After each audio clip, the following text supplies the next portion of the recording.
আৰু বাঘটো ওপৰত উঠি আছে। এই মানুহটো কিবা খৰি নে কিবা খুজিব আহিছিলে আৰু এটা মানুহ চালে আৰু বাকীখিনি থৈ দিলে আৰু মানুহকেইটা চাবলৈ আহিছে। কিমান দেৰি হ'ল? আপোনাৰ 1 ঘণ্টামান হৈ গ'ল। বাঘটো ক'ত আছে এতিয়া? এইটো ওপৰত আছে, গছৰ ওপৰত। এতিয়া উঠি আছে? অঁ। বাগানত কলম কৰা ছিজন, বাঘটো উঠিলে কি হ'ব? কাইলৈ কেনেকে কাম কৰিব? এইটো কেনেকে কৰিব এইটো পুলিচে কিবা ক'ব ৰাস্তাত আহিলে। ফৰেষ্টৰ আহিলে নাই? না।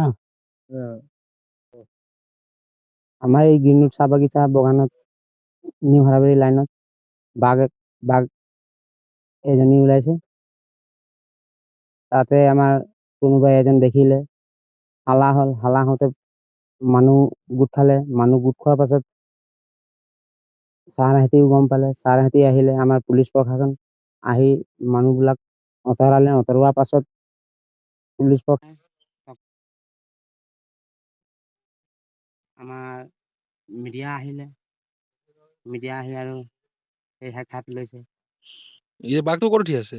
এই গছতে উঠি আছে। কিমান দেৰি হ'ল? 4 ঘণ্টামান হ'ল। ফৰেষ্টৰ অহা নেকি? নাই অহা।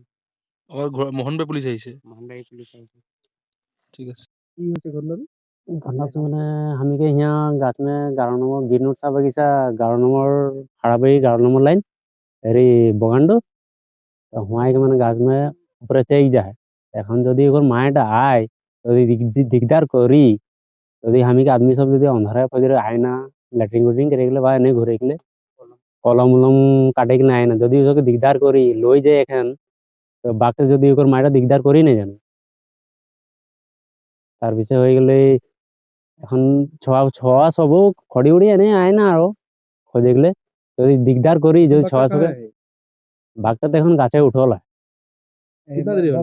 হলে বন বিভাগক খবৰ দিছে নেকি? ফৰেষ্টকে হাঁকাই কি? মাতিছে